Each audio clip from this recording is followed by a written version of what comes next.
The Solstice Festival bloomed around us like something from a dream, all golden lights and ethereal music that seemed to emanate from the very air itself. Crystalline flowers carpeted the ground beneath our feet, their petals chiming softly with each step as we walked through the court of summer's most sacred celebration. Everything was perfect, beautiful, magical in the way that only the Fey realm could achieve. Everything except the growing unease that had been building in my chest for weeks.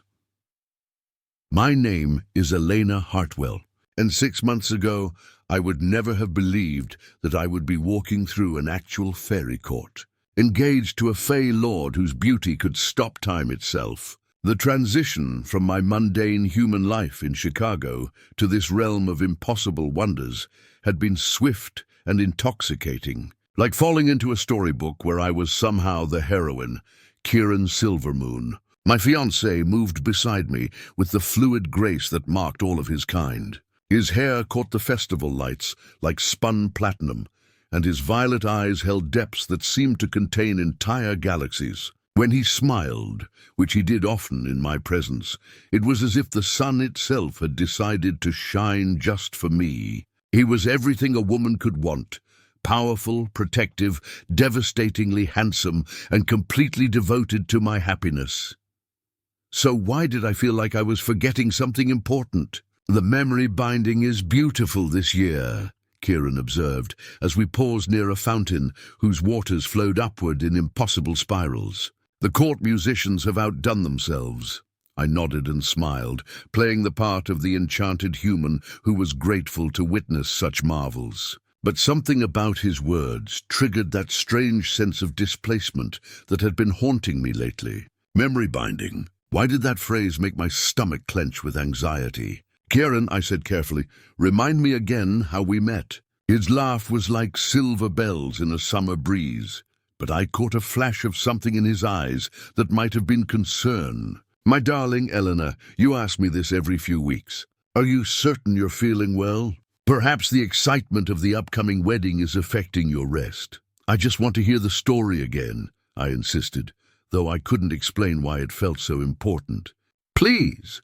Kieran's expression softened into the indulgent smile he always wore when I asked questions about our courtship. "We met at that little bookshop in Chicago where you worked, remember? You were organizing the rare manuscript collection, and I came in looking for a specific volume of Celtic mythology. You were so knowledgeable, so passionate about the old stories. I knew immediately that you were special. The words should have sparked warm memories, should have made me smile with the joy of recollection. Instead, they felt like stones dropping into still water, creating ripples of unease that I couldn't understand. And then you revealed that you were Fey," I prompted. "Not immediately," Kieran replied with that same indulgent tone. "I courted you properly first, showed you that my feelings were genuine before revealing my true nature.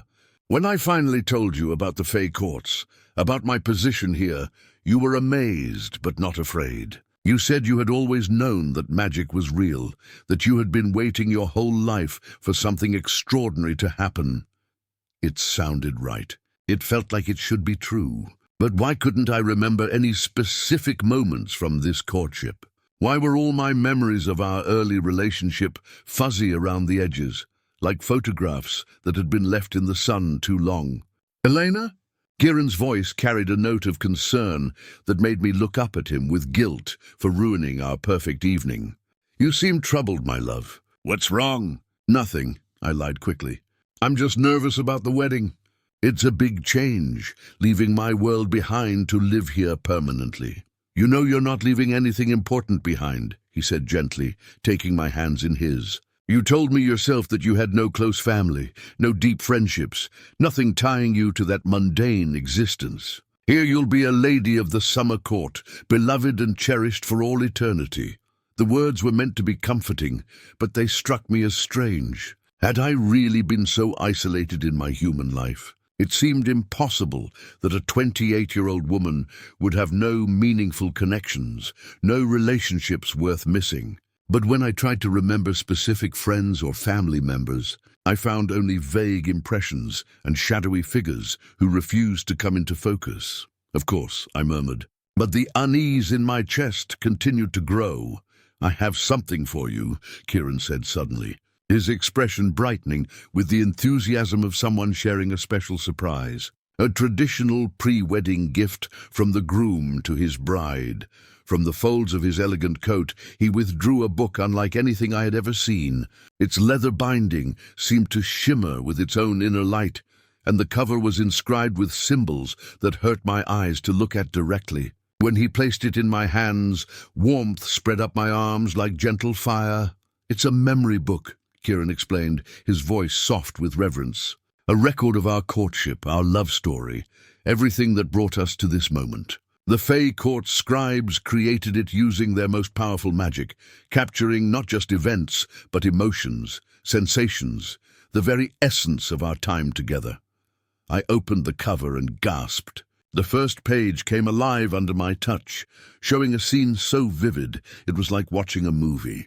I saw myself in the bookshop, looking younger and more vibrant than I remembered, carefully handling ancient texts while humming softly to myself. Then Kieran entered, and the attraction between us was immediate and electric, like something out of a fairy tale romance. "It's incredible," I breathed, turning to the next page, where our first conversation played out in perfect detail. I can actually feel what I was feeling in that moment. "Keep reading," Kieran encouraged, though his voice carried an odd undertone that I couldn't identify. "See how beautiful our story has been. Page after page, revealed scenes of perfect courtship. Kieran bringing me flowers that bloomed in impossible colors. Romantic dinners in restaurants that seemed too elegant for reality. Long walks through parks, where the very trees seemed to lean in to listen to our conversations. Every moment was flawless, every interaction filled with growing love and wonder, but as I read, that nagging sense of wrongness grew stronger. The woman in these memories laughed at all the right moments, said all the perfect things, responded to Kieran's advances with exactly the right mixture of surprise and delight. She was like a character written by someone who understood the mechanics of romance, but had never experienced its messy, imperfect reality. "This is beautiful," I said, though my voice sounded uncertain even to my own ears. "But some of these details seem what?" Kieran asked, and for just a moment his perfect mask slipped enough to show something sharp and desperate underneath. "Familiar," I finished lamely, not wanting to voice my growing suspicions. "Like I've read them in a book somewhere." Kieran's relief was so palpable I could practically taste it. "Well, our love is certainly worthy of the greatest romance novels," he said with a return to his usual charm. "Perhaps that's why it feels familiar. True love often follows similar patterns." I continued reading, captivated despite my concerns by the artistry of the magical book. The scenes grew more intimate as our relationship progressed, showing stolen kisses under starlit skies and whispered promises of eternal devotion.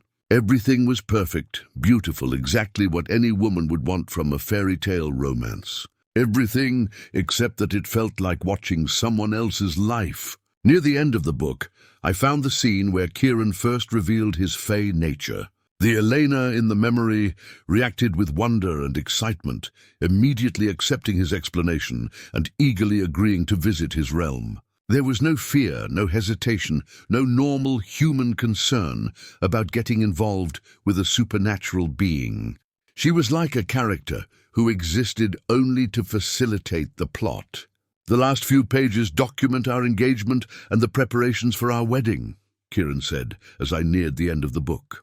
"But don't read the final page tonight, my darling. It contains a surprise I've prepared for tomorrow's ceremony. I want it to be perfect when the moment arrives." His request seemed reasonable, romantic even, but something in his tone made my hands tighten on the book. There was urgency there, almost desperation, as if keeping me from that last page was critically important to him. "Of course," I agreed, though my curiosity was now burning like a flame in my chest. "I'll wait until tomorrow." But even as I made the promise, I knew I wouldn't keep it. Something about that final page, about Kieran's insistence that I avoid it, called to me with an intensity I couldn't ignore. Whatever secret lay hidden there, it might finally explain the growing sense that my perfect fairy tale romance was built on foundations more fragile than spun glass. As we continued through the festival, Kieran's arm around my waist and his voice murmuring sweet endearments in my ear, I held the memory book close to my chest and planned my rebellion. Tonight, when he thought I was safely asleep, I would discover what truth he was so desperate to keep hidden.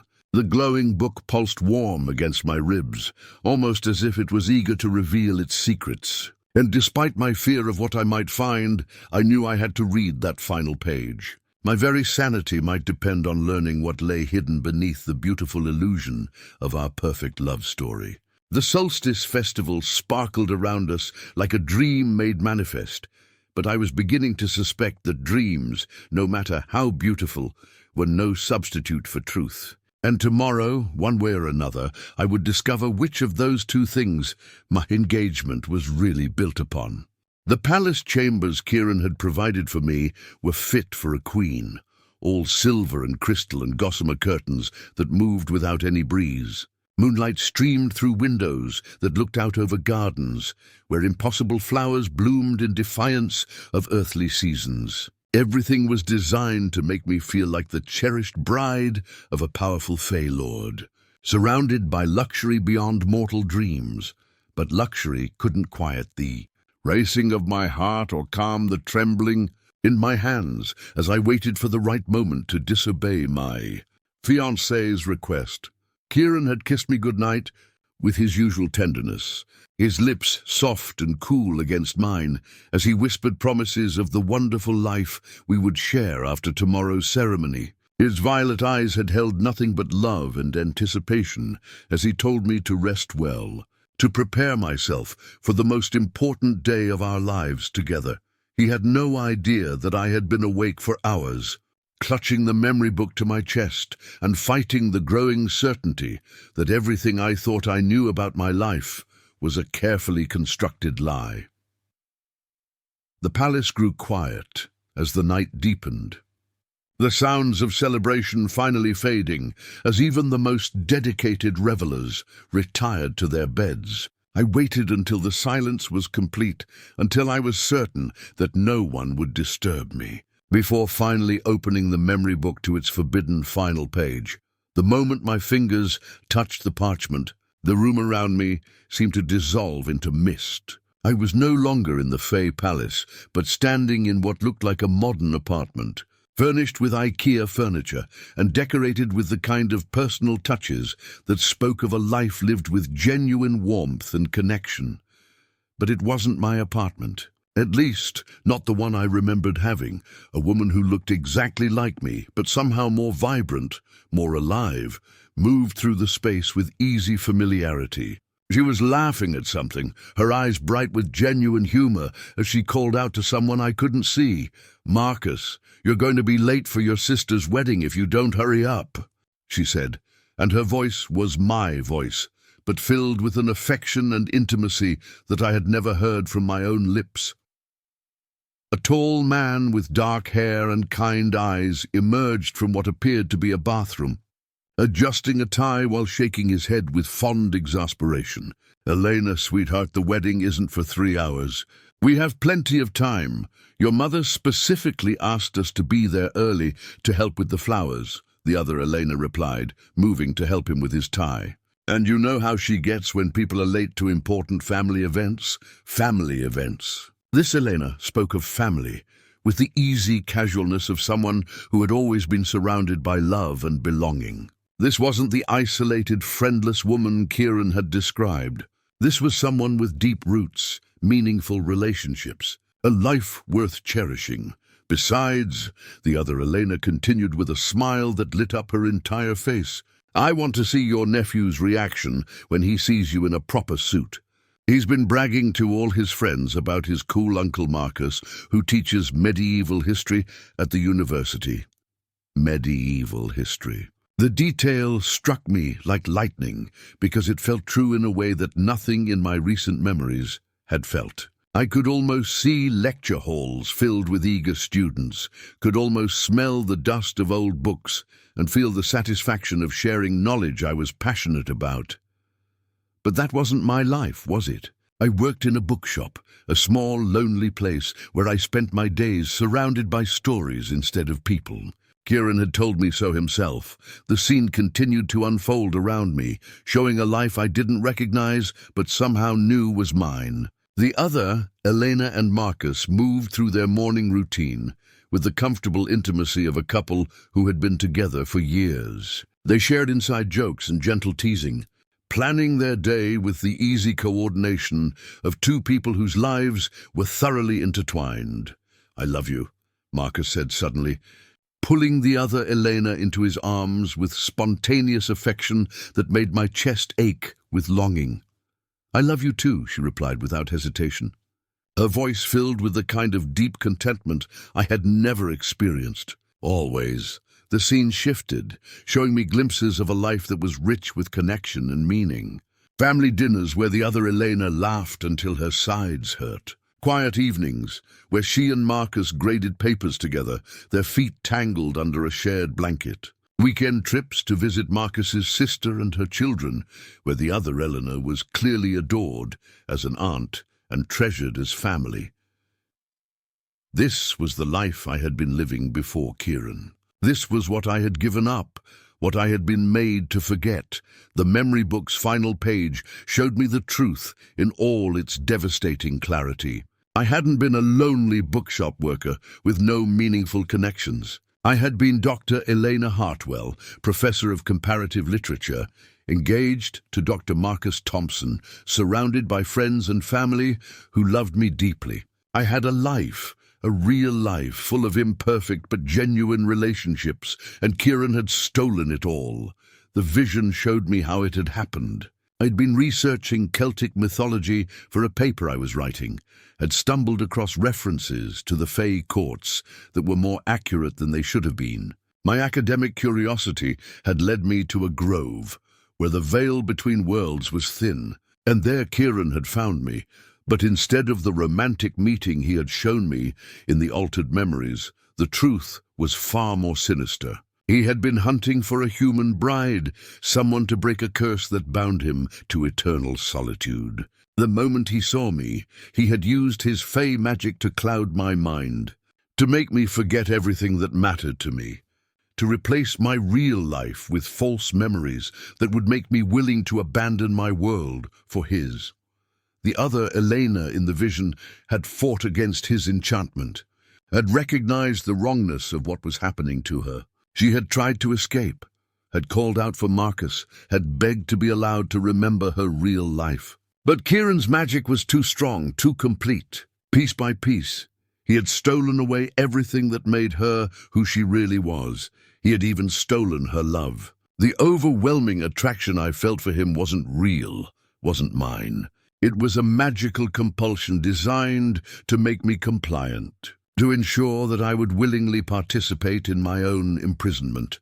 The final image showed me the moment when the last of my true memories had been locked away, replaced with the false story of a lonely woman grateful to be rescued by fairy tale romance. I watched my real self disappear behind layers of enchantment, saw her fade like a photograph left in the sun, until only Kieran's idealized version remained.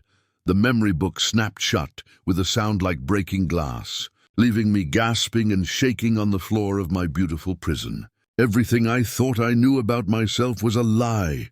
Everyone I had loved, and who had loved me in return, had been erased from my consciousness, replaced with emptiness that made Kieran's attention seem like salvation. But now I remembered. I remembered Marcus's laugh, warm and genuine in ways that Kieran's silver bell laughter could never be. I remembered his sister Sarah, who had become like a sister to me, and her children, who called me Aunt Elena, with voices full of love. I remembered my students, my research, my small apartment that was filled with books and plants and photographs of all the people who mattered to me. I remembered being happy, really, truly, imperfectly happy in ways that Kieran's perfect fairy tale could never replicate. The door to my chamber opened without warning, and Kieran stepped inside with the fluid grace that I now recognized as predatory rather than elegant. His violet eyes took in my appearance, the memory book lying open beside me, the tears streaming down my cheeks, and his beautiful face hardened into something cold and terrible. "I told you not to read the final page," he said quietly, and for the first time since I had known him, his voice carried no warmth at all. "You stole my life," I whispered, my voice raw with grief and rage. "You stole my memories, my love, my very self. Marcus is probably searching for me right now, and I've been here playing dress-up in your fairy tale romance while he suffers." "Marcus has forgotten you," Kieran replied, with casual cruelty that took my breath away. "The magic that binds you to this realm ensures that your absence from the human world leaves no lasting impression. As far as he knows, you never existed."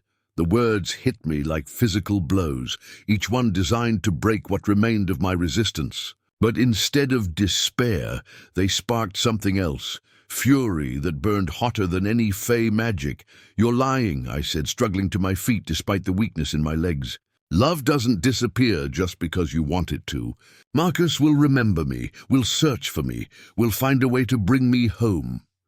Kieran's laugh was nothing like the silver bells I remembered, harsh and bitter instead of beautiful. "My dear deluded Elena, you still don't understand what you're dealing with. I'm a lord of the summer court, older than your civilization and more powerful than your small human mind can comprehend.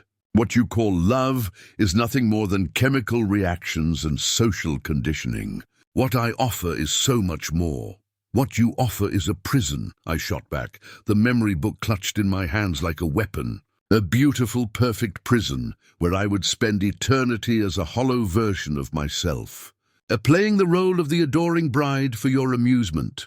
Tomorrow you will marry me," Kieran said with finality that brooked no argument. "The ceremony will complete the binding that makes you mine forever. Tonight's revelation changes nothing except perhaps making the transition more difficult. For you," he turned to leave, then paused at the doorway to deliver one final blow. "But I am not without mercy, my dear. If you behave yourself during the ceremony, if you play your part convincingly, I might allow you to keep some of your recovered memories. Consider it a wedding gift." The door closed behind him with the sound of finality, leaving me alone with the truth and the terrible knowledge that tomorrow I would lose myself forever unless I could find a way to escape. But as I clutched the memory book to my chest and thought of Marcus's smile, of Sarah's laughter, of all the love that Kieran had tried to steal from me, I felt something stronger than despair rising in my chest. I felt determination. The Fey Lord might be powerful, but I was no longer the confused, compliant bride he had created. I was Dr. Elena Hartwell, and I had survived years of academic politics, demanding students and impossible research deadlines. I had built a life worth living through my own efforts, had earned love through being genuinely lovable rather than magically compelled. And tomorrow, somehow I was going to find a way back to that life. The truth has been revealed. But will Elena find a way to escape before the binding ceremony makes her Kieran's forever? Don't miss the heart-pounding conclusion to this tale of stolen memories and true love. Subscribe to our channel and hit that notification bell to see how this incredible story of magical imprisonment and the fight for freedom concludes. Will she make it back to Marcus and her real life, or will the Fey Lord's power prove too strong? The epic finale awaits. The wedding dress hanging in my chamber was a masterpiece of Fey craftsmanship, woven from moonbeams and morning mist with pearls that held the light of distant stars. It was everything a woman could dream of for her wedding day, beautiful beyond mortal imagination, and designed to make the bride feel like a fairy tale. Princess stepping into her happily ever after. Looking at it made me sick. I had spent the remaining hours until dawn planning my escape, using every skill I had developed as an academic researcher to analyze the situation and identify potential weaknesses in Kieran's seemingly perfect prison. The memory book had given me more than just the truth about my stolen life. It had shown me glimpses of fey magic at work, and I was beginning to understand that even the most powerful enchantments had limits. The knock on my door came precisely at sunrise, followed by a procession of fey servants who entered with the graceful efficiency of a well-rehearsed performance. They were all beautiful in the ethereal way of their kind, but their eyes held a blankness that reminded me uncomfortably of the false Eleanor I had been for the past 6 months. "Lady Elena," said the lead servant, a willowy woman with silver hair that moved like water, "we have come to prepare you for your wedding day." "Of course you have," I replied with a smile that felt like broken glass. "I'm so looking forward to it." They bathed me in water that sparkled with dissolved diamonds and dressed my hair with flowers that sang soft melodies when the breeze touched them. Every preparation was perfect, every detail designed to make me feel pampered and cherished. But I had learned to see past the beautiful surface to the cage underneath. As they worked, I listened carefully to their conversations, picking up details about the ceremony that might prove useful. The binding ritual would take place in the heart of the summer court's power, surrounded by ley lines that amplified fey magic. Kieran would speak words in the old tongue that would complete the enchantment begun 6 months ago, making me his property in the most literal sense possible. But there was something else, something they mentioned only in whispers: the moment of consent. Even the most powerful fey magic couldn't force a true binding without the bride's willing participation. Oh, they could compel compliance, could make me speak the words and perform the actions, but somewhere deep in the ceremony, I would have to choose to accept the bond. That was my chance. That was the moment when I could fight back. "You look beautiful, Lady Elena," the silver-haired servant said as they put the finishing touches on my appearance. "Lord Kieran will be so pleased." "I'm sure he will," I agreed. Studying my reflection in the mirror they held up for my inspection. The woman looking back at me was perfect in every way, styled to be the ideal fey bride. But behind the ethereal beauty, behind the carefully applied glamour, I could see something that gave me hope, my own eyes, my real eyes, still holding the spark of rebellion that 6 months of magical compulsion hadn't quite managed to extinguish.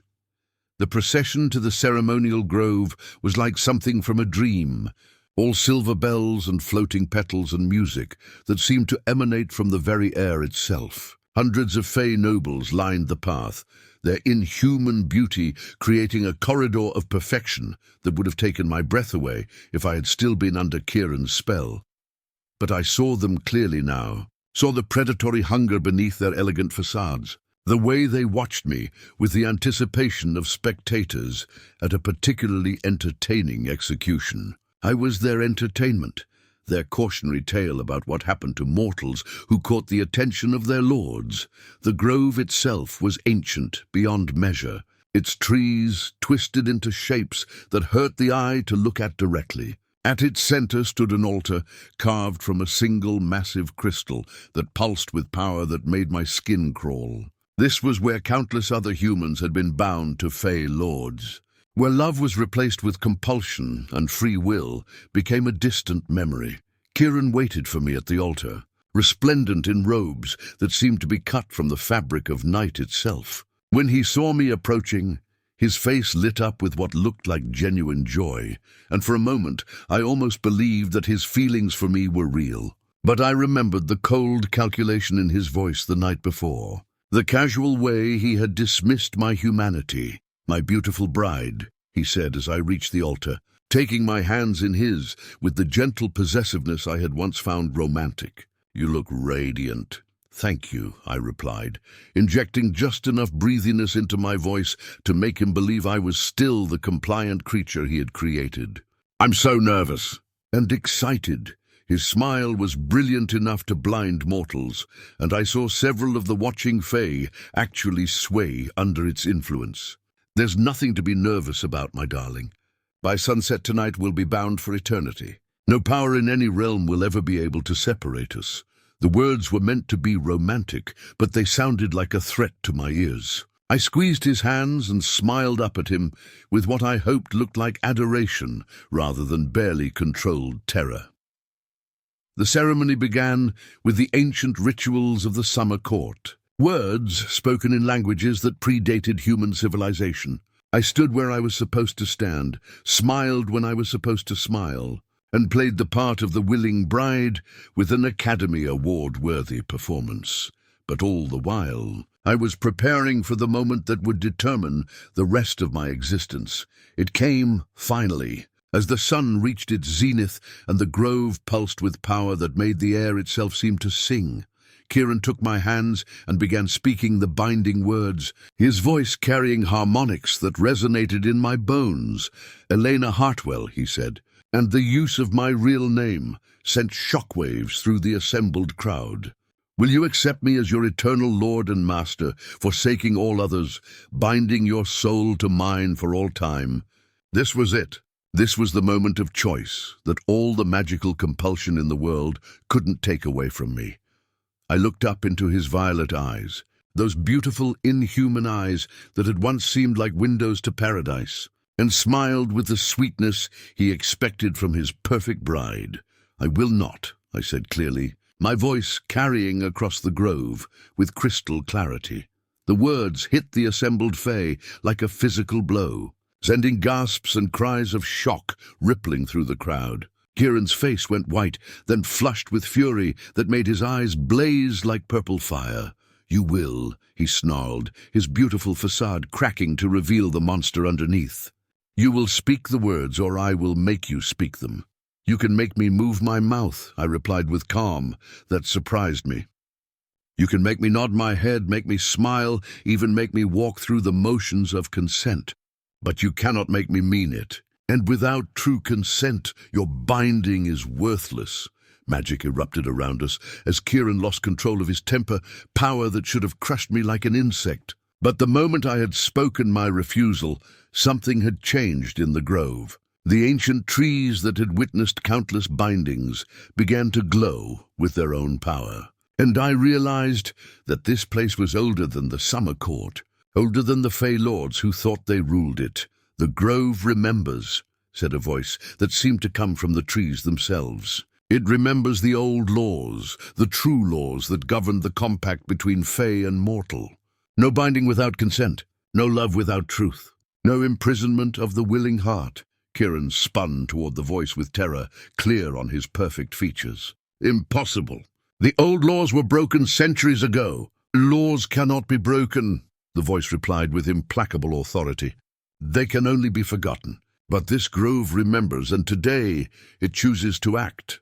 Power flowed through me, but not the cold compulsion of Fey magic. This was something warmer, older, more fundamental. It was the power of choice, of free will, of the simple human right to determine my own destiny.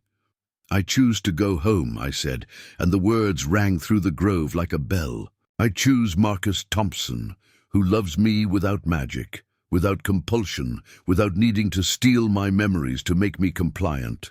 I choose my real life, my imperfect, wonderful, genuinely human life." The world around me began to dissolve, the perfect fairy tale wedding fading like mist before the dawn. Kieran lunged toward me with desperation clear on his features, but his hands passed through me as if I was already gone. "You cannot leave me," he screamed, his voice carrying the anguish of someone facing eternal solitude. "I will be alone forever without you." "Then learn to love someone who can choose to love you back," I replied with pity that surprised me. "Learn to earn affection instead of stealing it. Learn to be worthy of the love you claim to want."